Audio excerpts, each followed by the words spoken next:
Hi everyone! So today, meron tayong bagong pick a card reading. So first of all, welcome to Luna Tarot. So we have two piles for today. So may pile number 1 and pile number 2. So ang topic natin for today, who is obsessing over you? So sino ba itong taong tong obsess sa'yo? Sino yung tao na hindi ka maalis sa isip niya? So, describe natin tong person na to. And malay mo, makita natin bakit siya obsessed sa'yo. Diba? So, I'm using 3 types of card para sa pick a card na to. So, pili ka kung ano ang pile na tingin mo is para sa'yo. Pile number 1 and pile number 2. Okay. Kung napili mo si pile number 1, so, punta tayo kay pile number 1. Pile number 1. Sino ba tong tao na to na obsessed sa'yo?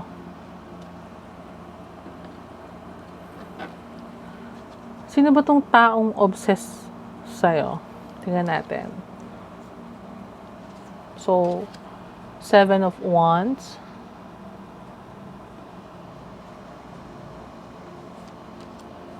Seven of Pentacles.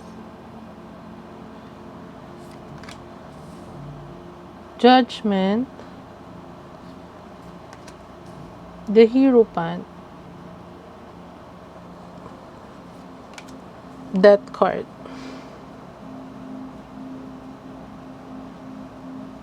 Okay. So, pile number 1, siguro yung taong obsessed sa'yo is more on female.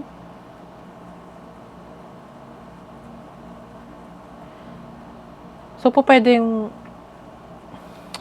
tinitingnan ka rin ito kung ano ginagawa mo sa by using tarot or pick a card. Nunood din siya siguro sa'yo. Po pwedeng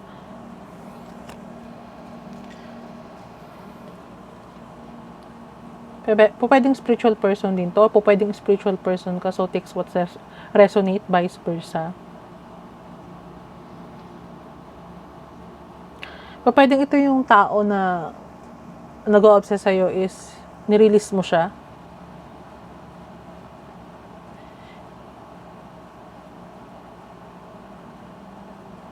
Meron ako nakikita dito na na pwedeng from the past, itong person na nag-o-obsess sa'yo. And then, hinihintay ka niya. Pwedeng naghihintay itong tao sa'yo na to.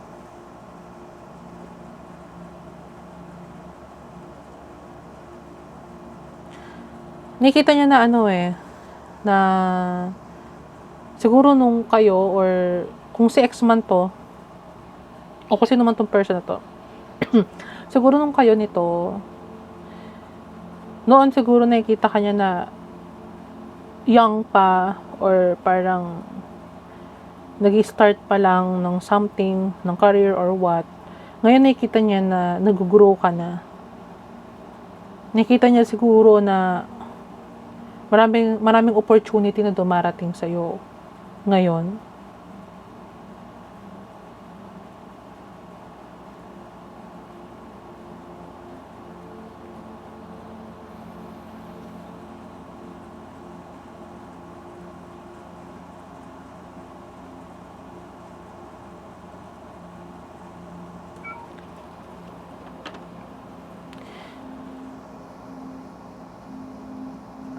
Iniisip ko nitong tao na to itong nag-o-obsess. Lagi kanyang iniisip kung anong ginagawa mo, confirmation.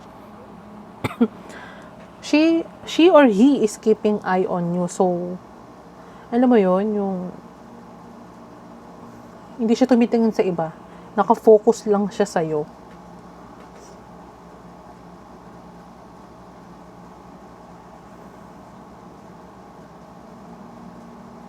Alam mo nakikita niya na nag-grow ka. Nakikita niya na marami ka ng options ngayon.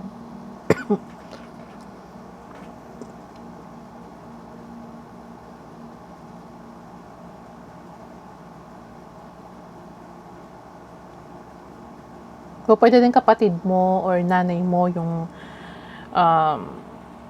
obsess over you, ha?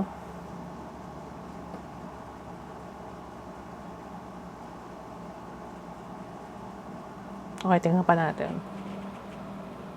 From our Dominus Astro deck, you have Mercury, communication. Alam mo, malakas na nakikita ko dito na magkipag-communicate sa'yo to, naghahanap lang to ng tamang time. Naghahanap lang to ng tamang tempo.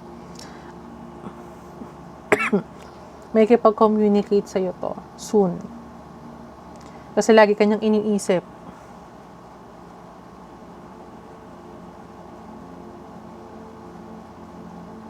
Curious siya sa'yo. Curious siya sa'yo eh. Kung paano mo nakukuha yung mga meron ka ngayon. Pwede siguro gusto niya magpaturo sa'yo, magpatulong sa'yo, magpa-mentor sa'yo. With the Hierophant card. Kasi nga spiritual ka eh. Minsan, nakikita niya siguro, dahil spiritual person ka,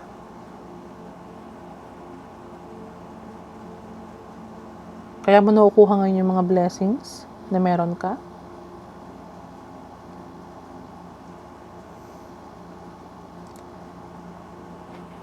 Malakas sa akin dito na nakikita ko na gusto nito magpatulong sa'yo.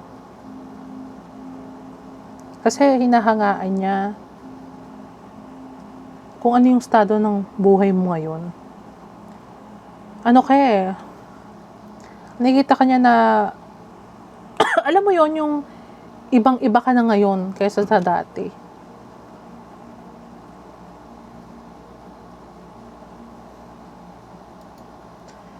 Ang laki ng pinagbago mo.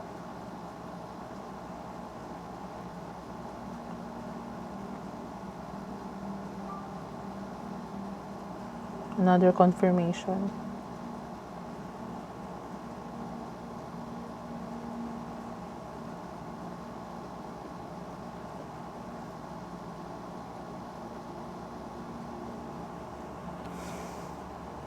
Ina-analyze niya yung kilos mo. Tinitingnan niya kung paano yung kilos mo. Pinag-aaralan niya yung ginagawa mo. Siguro ini-spy ka nito online. Siguro merong glow up sa'yo. Siguro kung dati wala kang sasakyan ngayon, meron ka ng sasakyan ngayon. Basta, ang laki ng pinagbago mo from the past. Siguro nung may communication pa kayo. Nagagather to ng information sa'yo. Siguro nagtatanong-tanong sa mga tao kung kamusta ka na, anong trabaho mo ngayon.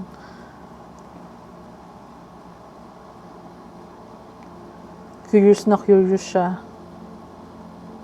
Meron din ako nakikita dito na kung ex man to, nakikita niya ikaw sa muse.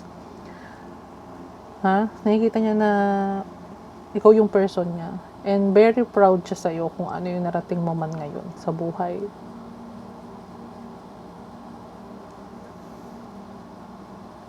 Okay, for our second card, Sagittarius. So, pwedeng Sagittarius itong person na to or pwedeng Sagittarius ka. Nakikita niya na very independent ka ngayon eh.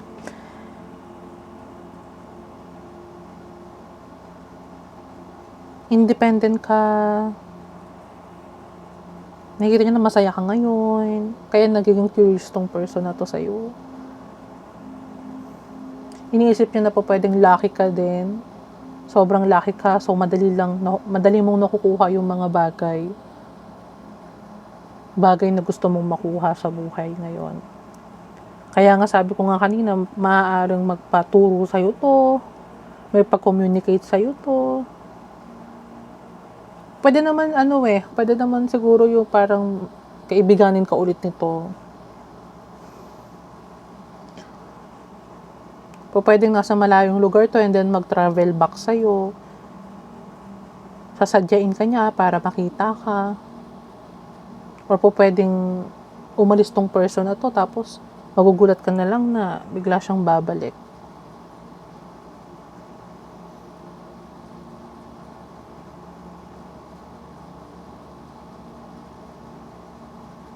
Magre-risk tong person na to.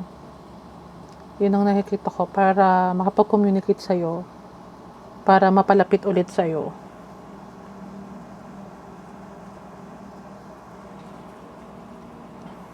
Gagawa siya ng way para magkaroon kayo ng communication.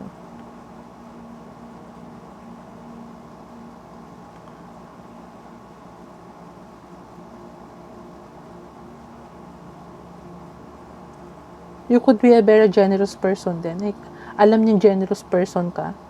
So, alam niya na kapag humingi siya sa'yo ng tulong or lumapit siya sa'yo, hindi mo siya pagdadamutan kung sino man tong person na to na na-o-obsess sa'yo. Okay, for your third card, Leo. So, you could be a Leo. Pwedeng ex mo talaga to, itong obsess sa'yo. Nakikita ka niya na very beautiful. Pwede nga, sabi ko nga kanina, baka malaki yung pinagbago mo. Pwede sigurong nag-glow up ka, sumexy ka. Alam mo yon, yung nag-mature ka. Kung dati hindi ka pala ayos, ngayon, naging pala ayos ka na. Nakikita ka niya, alam niyang marami kang options eh. Nakikita ka niya na sobrang attractive na person. Sabi ko nga kanina, napakalaki ng pinagbago mo. Baka nakita niya noon, hindi ka masyadong concern or masyadong, alam mo yun, nag-iisip sa mga damit. Paano ba to? Paano ba? Sa mga brand ng damit. Ngayon, siguro, ano ka na, masyado ka nang tumitingin sa kung ano yung mga damit na susuotin mo. Basta iba ka nang manamit, ibang person ka na, ang laki ng pinagbago mo, kaya na-curious siya. Kaya nakuha mo yung attention niya. Hindi mawala-wala yung isip nito sa'yo.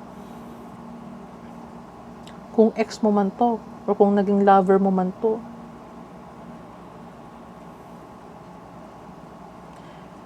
Siguro kung dati hindi ka confident masyado, nakikita niya ngayon na, alam mo, nakikita niya na ang lakas ng appeal mo ngayon. Very confident ka. Glowing ka. And pwedeng, alam mo, may nakita ko dito, na pwede itong person na to is extroverted person, or ikaw, o kung dati man, nakikita, siguro ikaw kung dati hindi ka mahilig mag-travel or pumasyal-pasyal, ngayon siguro nakikita niya sa social media na marami kang mga bagong photos na nagta-travel, tinitingnan nito yung mga pictures mo.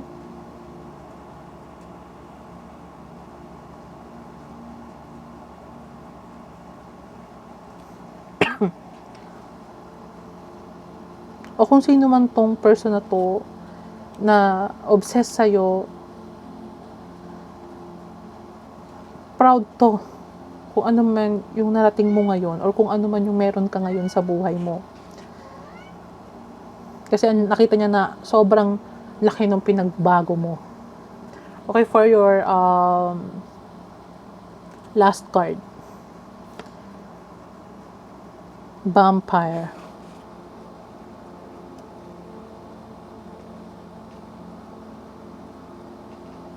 Alam mo, meron ako dito nakikita na ito para sa iba, para sa other person na na pinili ang pile 1 kung hindi man nag-resonate sa iyo yung mga messages na sinabi ko kanina, siguro ito yung tipo ng tao na nag-gossip or nagdi-drain ng energy mo. Kaya, alam mo yun, you feel drained. Pero pwedeng yung person din na to is codependent sa'yo, kung ex mo man to before. Codependent sa'yo to.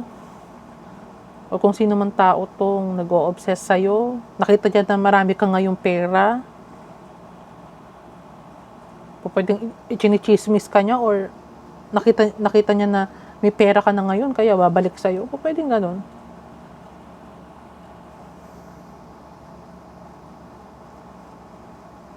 Talaga nakikita ko dito na yung iba dito, spiritual person. So, pwedeng kaibigan mo to, kapatid, or someone na female na naiinggit sa'yo, dinidrain yung energy mo dahil nakikita niya na very beautiful ka, samantalang siya, alam mo yun, nakita niya na glowing ka eh. Kaya gusto niya, alam mo yun, kung ano yung itsura mo ngayon, gusto niya maging ganun din.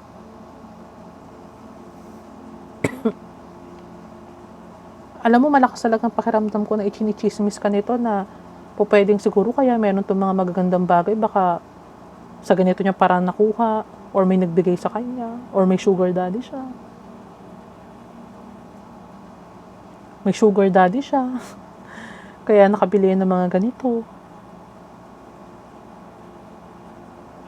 Okay. Last card. O, diba? Storyteller.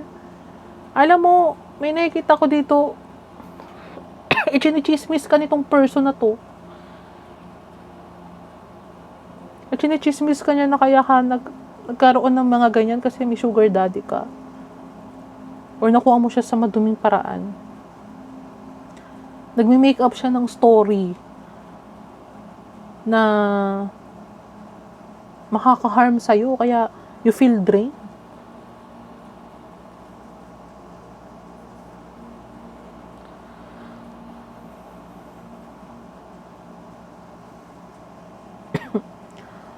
O kaya, baka tong person na to, alam mo yun, yung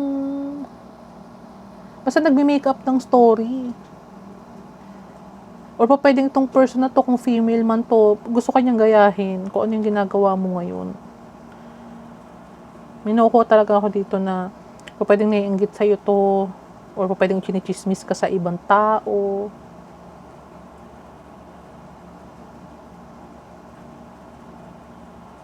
Kasi nga, very spiritual person ka din sa nakikita ko, so pwedeng dinidrain nito kung ano yung energy mo. O kaya kung sino yung mga malalapit na person sa'yo, pwedeng kinakausap niya para maging against sa'yo.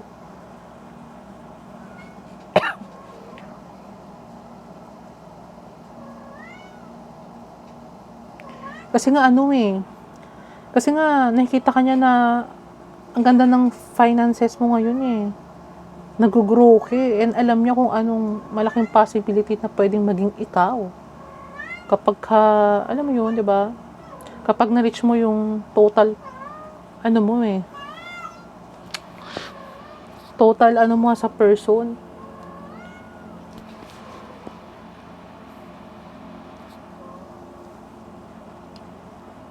Okay, guys. So, yun yung nakikita ko kay pile number 1. So, sino ang obsessed sa'yo? Protect your energy, pile number 1. And then, be discreet kung ano man yung mga magagandang nangyayari sa'yo ngayon.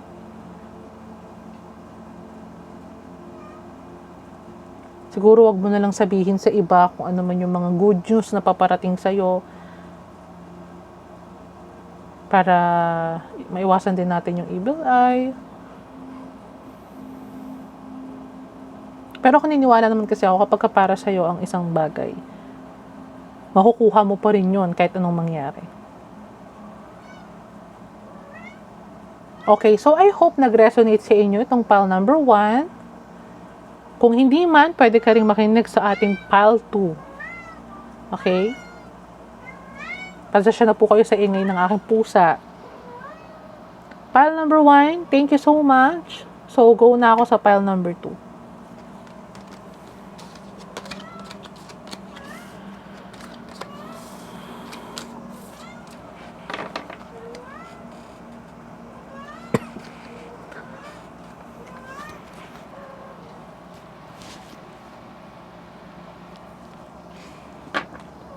Pile number 2. So, if you choose pile number 2, ito yung reading para sa'yo.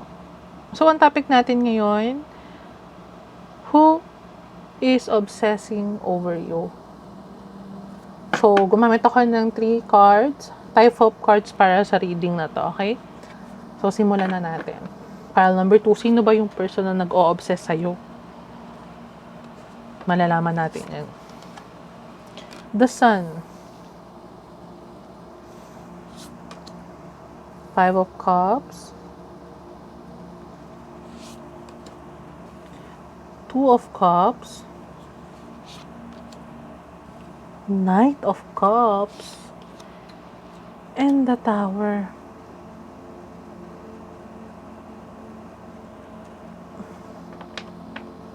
Nakuha pile number 2. Meron ako nakikita dito.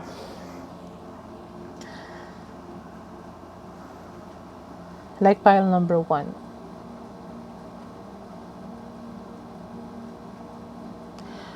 Ito yung mapababae man o lalaki, take what's resonate. Ito yung person na nakita sa'yo before. Or nasaktan ka nitong person na to.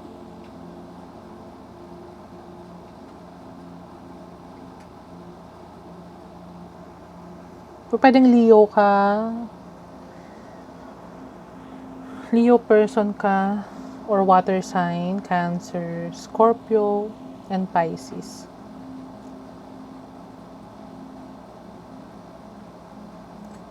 Ano to pwedeng ex mo to,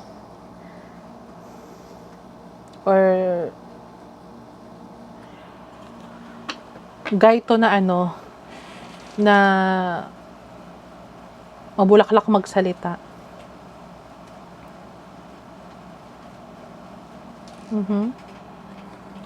Pwedeng lovers kayo before, or pwedeng boyfriend mo to ngayon.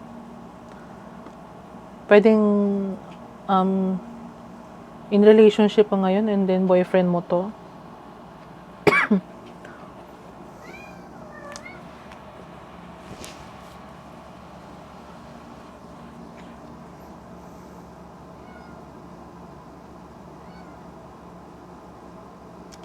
Kung ex mo to, meron ako nakikita dito. Ito yung person na nangihinayang. Nangihinayang sa relationship nyo before.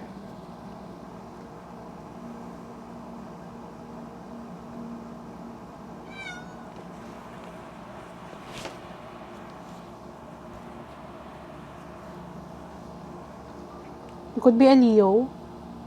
Again, fire sign, Sagittarius, Aries, and Leo.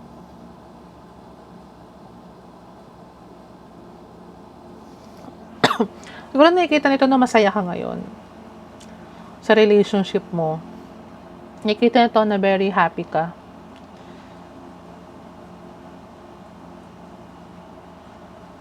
Kaya nangihinayang to. Bakit ka ba pinakawalan? Or ba't ba kayo nagkaroon ng ending?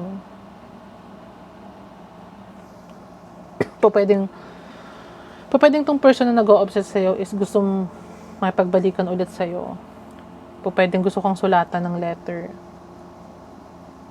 Pwede kang suyuin ulit. Gusto niya suyuin ka ulit.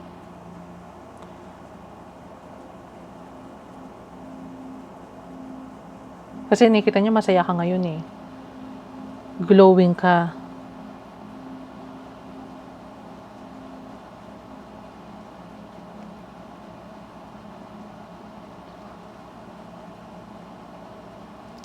Wala siyang ibang gusto kundi ikaw Kaya nag-o-obsess to sa'yo O pwedeng kaibigan din to. Kaibigang babae. Na nakikita niya masaya ka ngayon. Tapos siya hindi.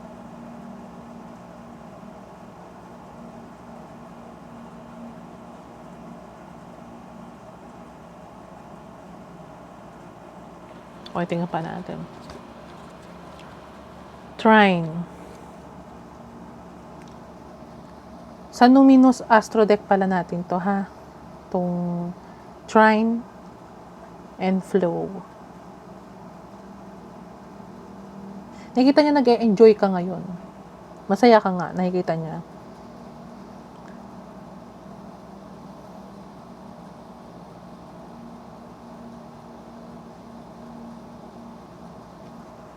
Nakita niya nag-i-indulge ka ngayon.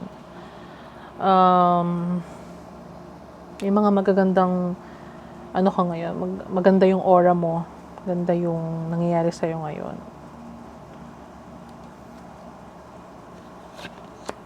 Moon, feelings.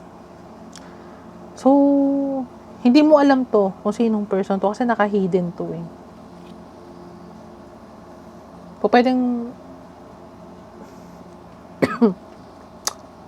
Pwedeng itong person na to, kung ex mo man to, or from the past, or nakarelasyon mo man to, or nanligaw sa'yo to.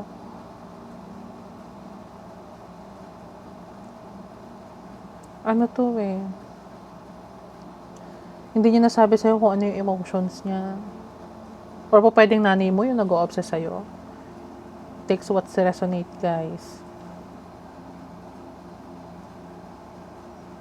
Pwedeng family member mo o kapamilya mo yung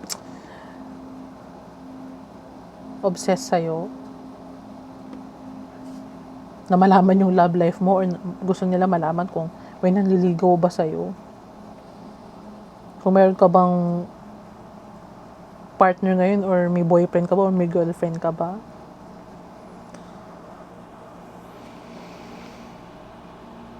Siguro kasi hindi mo sa kanila sinasabi or hindi ka nag-open up sa kanila kung may nanliligaw ba sa'yo. O pwedeng kaibigan mo din to. Siguro, in relationship pa ngayon tapos parang hindi mo na siya masyadong nakakausap, hindi mo na siya masyadong nasasamahan, kaya nagtatampo siya sa'yo, tong person na obsessed sa'yo. Private ka, nag-wonder siya, sino kaya yung nanliligaw sa'yo or sino ba yung partner mo, simula nung naging partner mo to, parang hindi ka na sumasama sa kanya. Pwedeng nagsiselos din.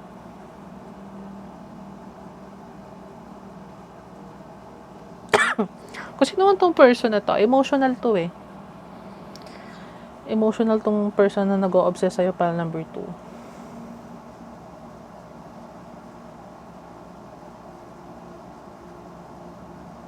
O pwedeng gusto kang bigyan ng gift nitong person na to.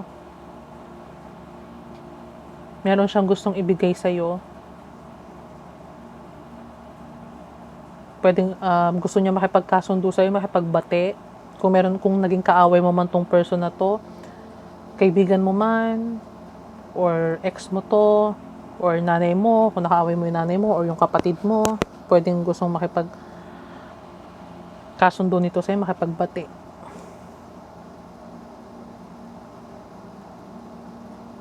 Makipag-ayos.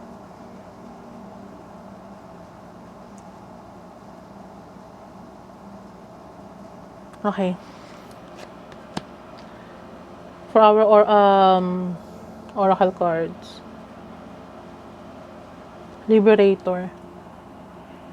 Freeing yourself and others from outmoded belief. Alam mo, feeling ko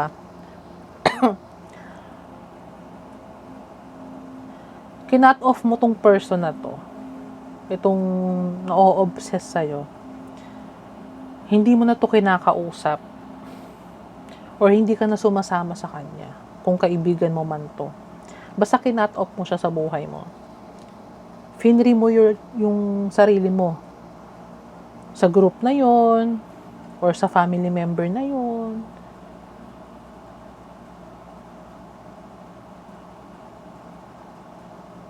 May gustong ibigay sa itong person na ito, gusto makipagbati.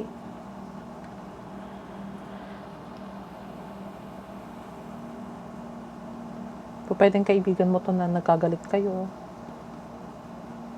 Tita, tiyahin, or female person.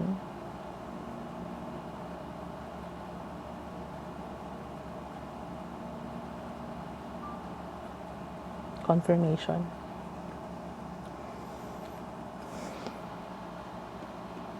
Oh, for your last card, addict.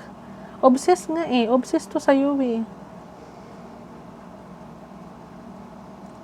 Obsessed to na pwede sigurong sabihin natin na addict siya na na alamin kung ano nangyayari sa'yo. Kaya, nung kinut off mo siya sa buhay mo, kung sino man to, pile number 2, hindi siya mapakali. Hindi siya mapakali. Very emotional siya. Nasaktan siya nung kinut off mo siya, hindi na kayo nag-uusap, nung hindi mo na siya sinamahan, nung hindi ka na nakikipag-bonding sa kanya, or what.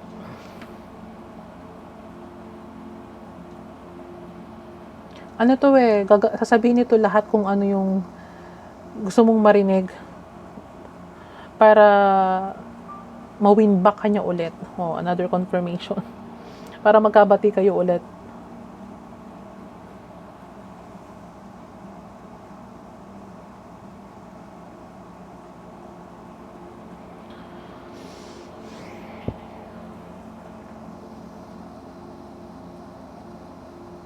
Or po pwede din may nakikita ko dito na this is someone na aware siya na obsessed siya sa'yo eh. Kaya nung kinut off mo siya, nagalit siya. Nagalit siya eh. Nung inalis mo siya sa buhay mo. Sumama yung loob niya. Kasi nga nakita mo, siguro, alam mo, feeling ko, kung friend mo man to, o kung sino man to, siguro nakita mo, ang weird naman ito. Nawi-weirduhan ka sa kanya, kaya kinut off mo siya. Kasi nga, nare-recognize mo na obsessed siya sa'yo kung friend mo to eh. Siguro, ginagaya niya yung kulay ng buhok mo, ginagaya niya yung damit mo, ginagaya niya yung kilos mo. So, pwedeng ganun eh.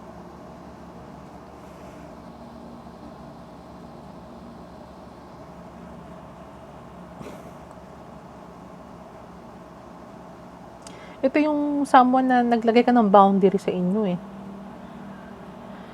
Sa sarili mo, yun nga, hindi mo na siya masyadong kinakausap. Hindi ka na masyadong nakikisalamuha dito sa person na to. Yun yung nakikita ko, pile number 2. So, on feelings tong person na to. Siguro baka pinlock mo pa nga to sa social media.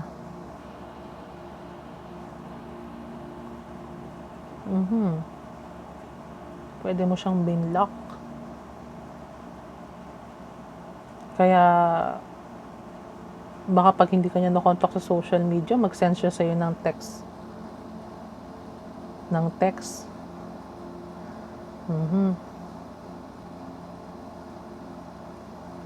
Kasi nga gusto nga niya makipagkasundo sa'yo, makipagbati, mag-sorry. Sasabihin niyo kung ano yung mga gusto mong marinig para lang tanggapin mo siya ulit.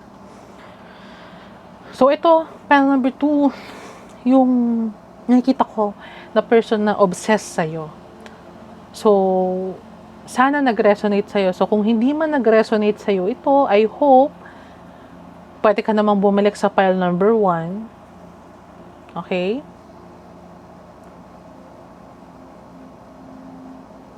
Okay. So, pile number 2. So, sana kilala mo kung sino tong person na to na obsessed sa'yo. Okay? So, thank you sa panonood. And then, huwag niyong kakalimutan na mag-subscribe and click the notification button para kapag meron ako mga bagong upload, manonotify kayo agad and then mapapanood nyo agad yung ating pick a card or readings. Okay, pile number 2, thank you so much and have a great day. Bye!